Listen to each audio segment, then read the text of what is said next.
Good morning. So I had a friend of the channel, someone in the community, ask if there would be a league or career module for AFG, CFG slash AFG. So the Canadian football game version 1.4 and the American football game version 1.4.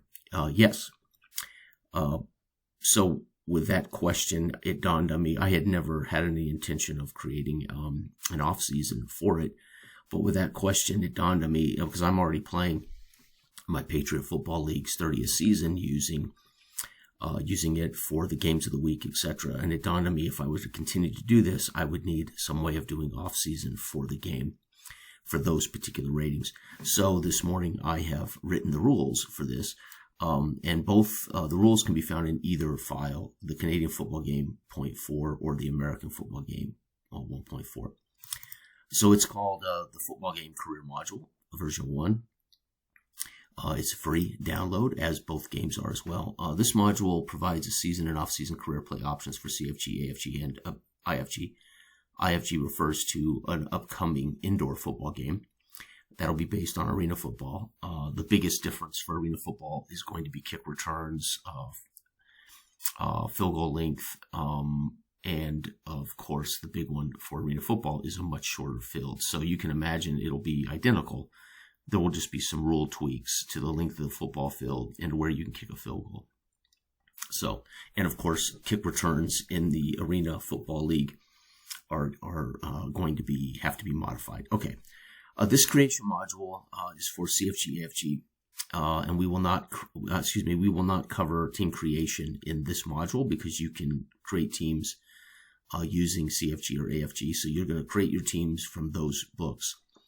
The career module example is predicated on finances. So all that matters in this game is how much money your teams earn in the season. That's it.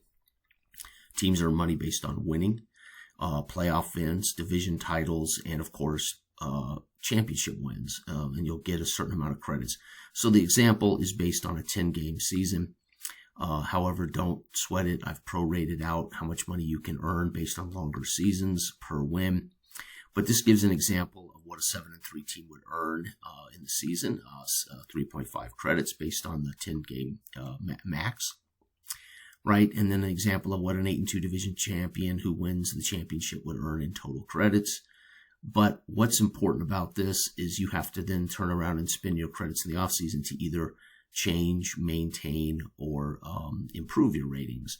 So I give an example again of what an 8-2 division champ who wins the championship might earn in total for the season and how much money it costs them to retain their grades. So run threshold ratings in both games are 1, 2, and 3. Pass threshold ratings in the game are 3, 4, and 5. This is what it costs to maintain those.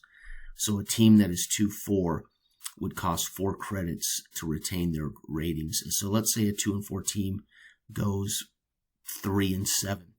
They would have only, let's see here, we get 3 times, so let's say 3 times 0.5. They would earn a total of 1.5 credits. So you can see that team is going to have to drop to a 1-5 team in the offseason. So a 2 and 4 team that has a losing record is going to not have enough money. So what would happen? They would have 1.5 credits at the end of the season. They would have to change their run value to a 0. They'd have to change their pass value to a 5 because they cannot afford to improve or maintain what they have. But they get to bank that 1.5 credits for next season. So if they have a rough season next year, in a couple of years, they would at least have enough to buy up something, right? So it's going to be the off-season career module in AFG, CFG, and indoor football is literally going to be based on finishing seasons. So you have enough money for each team to either maintain, improve, or reduce their ratings.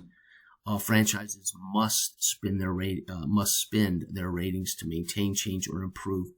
So they must spend their earnings, to maintain or change or improve. So if you have a team that's again a 2-4, their salary would be 4 credits a year, and if you only earned 2, you could keep one of those ratings. You could keep the run rating, or you could keep the pass rating, but you couldn't keep both. So that's how the off season works. That's it. There are no random charts. There's no random rolls. There is no draft picks, etc. How you spend your credits narratively could be, losing a defensive backs because you didn't have enough money to maintain your pass grade. So you ended up, not defensive backs, you ended up losing receivers or your quarterback aged or something. Franchises can bank any amount of credits, so you could actually be a champion. Choose purposefully not to spend any of your money, go to a 0-5 for a rebuild, and bank all your money for the next year and make a run. So you can at any time choose to reduce a rating. So if you got, let's say you won the championship with a run rating of 2, and you decided that run rating isn't why we won the championship, I'm going to go ahead and save those 2 credits and drop my run rating to a 0. I'm going to put those 2 on becoming a 3 passing team. So now you're a 1-3 team, right? So you can do anything you want, but you have to spend the credits to maintain, improve, change. And if you don't have the money, you're going to have to figure out what you can afford, right? So this is going to be about balancing what your team's rated with how much money you've earned every year. Okay. Earnings, again, you could choose to dump your ratings to 1-5 and just bank everything. Doing the math above, an 8-2 champion would have 8.5 credits to spend in the offseason. Let's say our sample team was a 3-5. They can spend 4 credits to retain its ratings and bank 2.5 credits for the next season. So a team that won the championship that was a 3-run threshold, 5 pass margin, would actually have 4 credits to spend to retain that, and they could bank 2.5 credits and go for a back-to-back championship. Don't change anything, right? That's up to you. Below is what each team would earn based on the length of the regular season. So I have rated how much money you earn per win based on how long your season is. So in my example, it's a 10-game season. This would be, I'm trying to think of a professional league that ran 10 games. Most professional leagues are longer than 10 games, but if you're playing your own fictional league, you might have an 8 or 10 or 6-game season. You can rate them. But in the NFL history, if you were playing an old NFL season and wanted to play career mode, the most old seasons prior to 50 to 60 were 12-game seasons. The 60s and much of the 70s were 14-game seasons for pro football. Pro football in 78 plus went to 16-game regular season. Obviously, the NFL is now a 17-game season. And Canadian ball has been, for the most part, 18-game seasons. So this is what Canadian teams would earn per win. So if a Canadian team went undefeated 18 times can't see the math, 2, 7, 8, they would earn 5 credits, right? You'll notice that a 10 team that won 10 games would also earn 5 credits. So all I'm doing is dividing 5 by the number of games. So if you were playing let's say an odd number, so you're playing an 11-game season, you would divide 5 by 11, and your winning teams would earn 455.455 if you were playing an odd, like 11 games. So like college, for instance, if you had a college structure, and most college prior to the last 40 years with like 11 games, teams might play 10 and then play their bowl game. So you could have a team go 11-0. They would need to multiply their 11 wins by. Now remember, what doesn't change is you get half a credit for your division winner.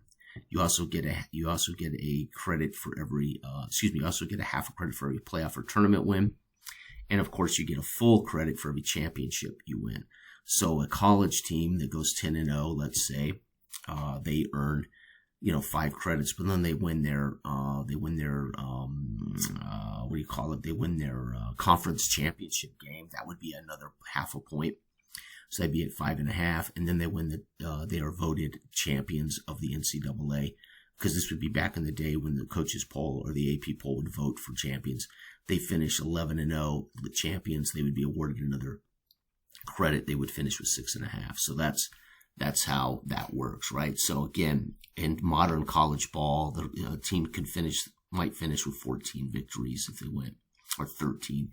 So if you want to know if it's an odd number of wins, right, for your schedule, this is regular season schedule. Always, division championships are worth a half. Playoff wins are worth a half, or tournament wins. And if you win the championship, you get a bonus credit. So this is only for your regular season wins, because most teams aren't going to win the division. They're not going to win a playoff game, and they're not going to be league champions. So this is, a team that wins 4 games is going to have, 2 credits, right? And those 2 credits they could spend to change their run rating or change their pass rating, but they would pretty much be broke. Okay. So that's toward that. Now, then I discussed the game design a little bit. Teams feature their offensive tendency toward running and passing, and their rating determines their probabilities toward winning first downs and moving the ball forward, which is the design intent. This is the conceit. For those who don't quite understand the abstraction or the novelty of CFG or AFG, it's quite literally, again, a dueling dice ratio roll, and those ratings just determine your tendency toward running for a first down or passing for a first down. But those ratings also determine your tendency toward winning with 3. A running team with a 3 is going to win more runs than a team with a 1. A 1 cannot win. It can only tie. And again, Snake Eyes is an automatic touchdown run, so it gives them gives them a 2.77% chance of ripping off a touchdown run. So every team should be able to score running no matter where they're at on the field, but they aren't going to move the ball running, right? Okay, so that's what that means. So that's how the game works. So understanding that, I can hear it now. What about defense? Because I want to make sure people understand. So many traditionalists will scoff at the lack of defensive ratings. They're going to want to rate defenses. So we at Candlelight Games would remind one that CFG AFG is an abstraction of football sport and warn against fiddling with the probabilities mechanic of the game's design intent. With this said, this should be said. With this said, feel free to try and rate defenses. I got to fix that typo.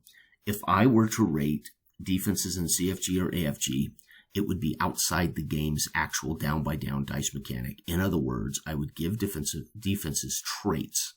For instance, Denver earns a fumble recovery on a 1-1-1 roll of the 3 dice instead of it being a penalty. So Denver would recover more fumbles on defense because 1-1-1 in the core rules is a penalty on the offense. They have to roll again. It's not a touchdown. But Denver would actually get a fumble takeaway, right? So that gives Denver a great run defense. Is when you roll a 1-1-1 trips, they're going to get fumble recoveries at a higher rate. Well, it's not easy to roll a 1-1-1, but at least it would not be a penalty on the offense. It would be a turnover by the offense. Chicago does not allow field goal attempts from the 3. You can only kick one from 2 or closer. That would basically imply that Chicago doesn't give up cheap field goals, and you would have to get all the way down to the red zone to actually have a shot at making field goals against Chicago. So that would be a way of giving them a trait, etc. So think of defenses as rule breakers. Baltimore only allows 2 space move on a 6-1 offense win. This would negate an automatic touchdown pass. So you want a defense that's a really brilliant pass defense. Don't allow a automatic 6-1 offensive roll to be an automatic touchdown. Give a team a limit. So let's say it's the 2000 Ravens. They would only allow you to get 2 spaces on the right. So in other words, if I rolled a 6-1 with the Raiders against Baltimore, instead of going for a touchdown, I would only move it 2 spaces forward.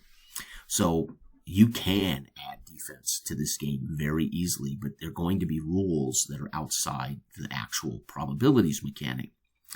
And you're going to have to decide what those rule breakers look like. And you got to be careful that you don't make a team too good or too dominant. But again, we don't pretend to be a replay company. We don't pretend to say we're going to rate historical teams, etc. I leave that to other people who have some idea that what they're doing with their games is somehow replicating the reality of what teams did in real life. There are many companies that do this very well with their formulas and their probabilities and their intent. The design intent of AFG, CFG is to have fun playing a abstract football game in which your teams march the ball down the field. Okay. Because the design intent of CFG, AFG, IFG does not support defensive traits, we do not attempt to provide team creation or off-season career support toward rating defenses. In other words, if I were to rate defenses, this is how I would do it. However, we're not going to attempt to create all the different traits that you could dream up, and we're not going to attempt to add that to team creation, nor are we going to find a way to support it in a career game.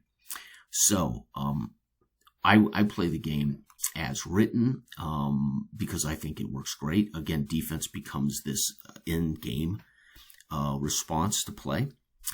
How well a defense plays literally becomes how well they win dice rolls. However, feel free to customize defenses with something like traits, and that way you don't have to mess with the math, right? Okay.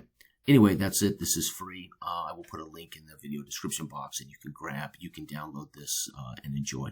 I don't have the indoor arena football version yet finished, but when I do, you can rest assured I will make it available free here or on Lulu as well. Thanks for watching, everybody. Bye-bye.